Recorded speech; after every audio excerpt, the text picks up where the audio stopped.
Okay, we're pretty lucky today. We have a relatively rare handgun to look at. This is the Smith and Wesson model 327 PD model. The 327 model comes in a variety of flavors.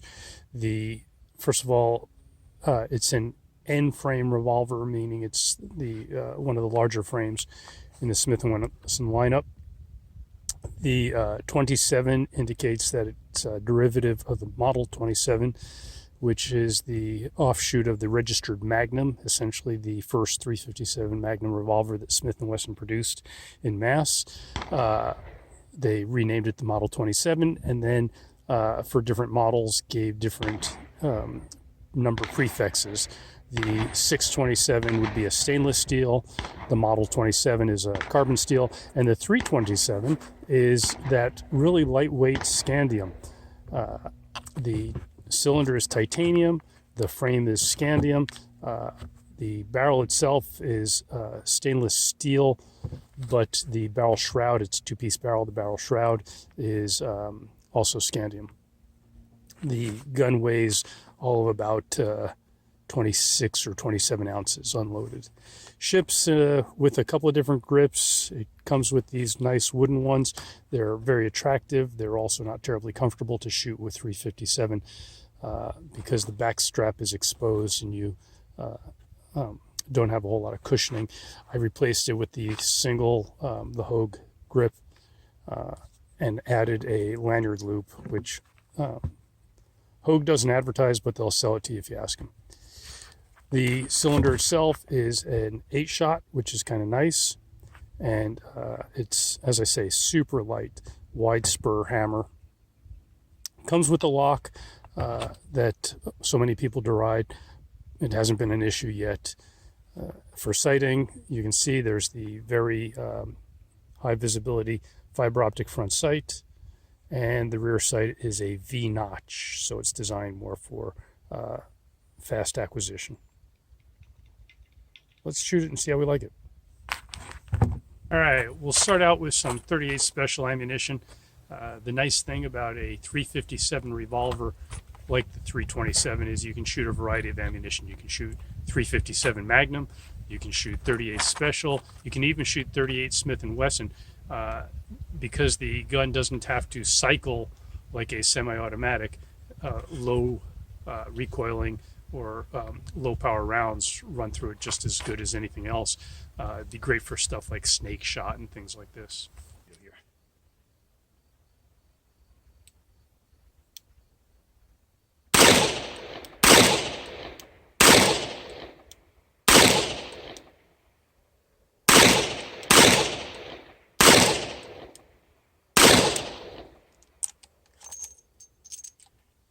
Nice having 8 shots in a revolver.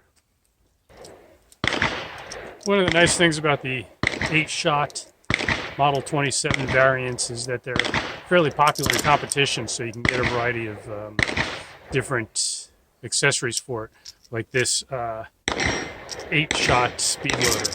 I don't remember if these are full power 357 rounds or if they're moderate reloads. We'll shoot them and see how it goes.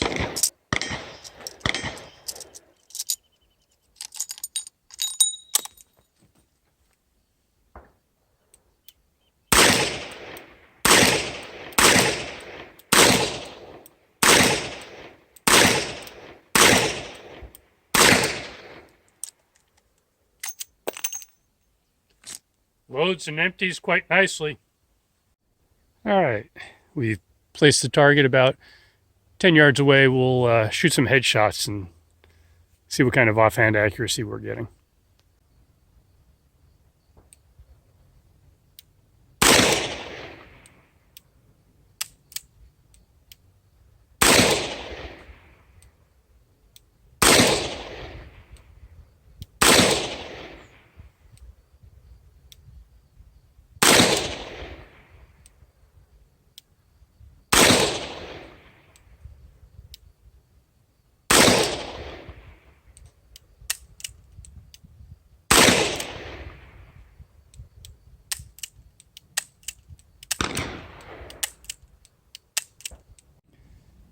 All right, not bad. I'm not sure if I dropped a couple of shots or if the sight needs to be adjusted. I will say the V-notch really doesn't do much in terms of enhancing the accuracy or providing a repeatable, precise aiming tool. A lot of people like revolvers because they're simpler, at least to operate, not mechanically necessarily, but they're simpler to operate. And they don't get the same types of malfunctions that a semi-auto might. One of the types of malfunctions that can be critical in a revolver is a high primer. So when I load a cylinder, if I have time, I like to ease the hammer back slightly and rotate the cylinder through its entire rotation to make sure there's no high primers that'll catch the recoil shield. I don't know why Smith and Wesson stopped making this gun. This thing is cool as can be. Super lightweight, great for backpacking or any kind of travel where you don't want to carry a heavy firearm, but you get the power of the 357 Magnum in a pretty lightweight package. Once I replaced the wooden grips with the rubber ones, I got pretty good control over it. The wooden grips had a lot of slip to it in your hand when you shot the 357, but these grips give it a lot of control. The 4-inch barrel really takes advantage of the 357 round. Obviously, it could be longer, but then you start to trade off the packability with it. I know the snub barrel version of this gun, the 2-inch, or it's actually almost sub 2-inch version, is super popular. But the 4-inch version is just, for me, it's a really good 48 state backpacking gun. If you're comfortable with 357 on large carnivores like a grizzly bear, I guess you'd be okay with that too, especially having 8 rounds. Hey, Mr. Smith and Wesson, if you're watching this, please consider bringing back the 327 with the 4-inch barrel. I think this is just a really cool gun. And while you're at it, if you could, the 386, that's the L-frame version with the 4-inch barrel, that would be great too if you could bring that back. I thought that was a really cool gun, 7-shot version, and just slightly smaller frame.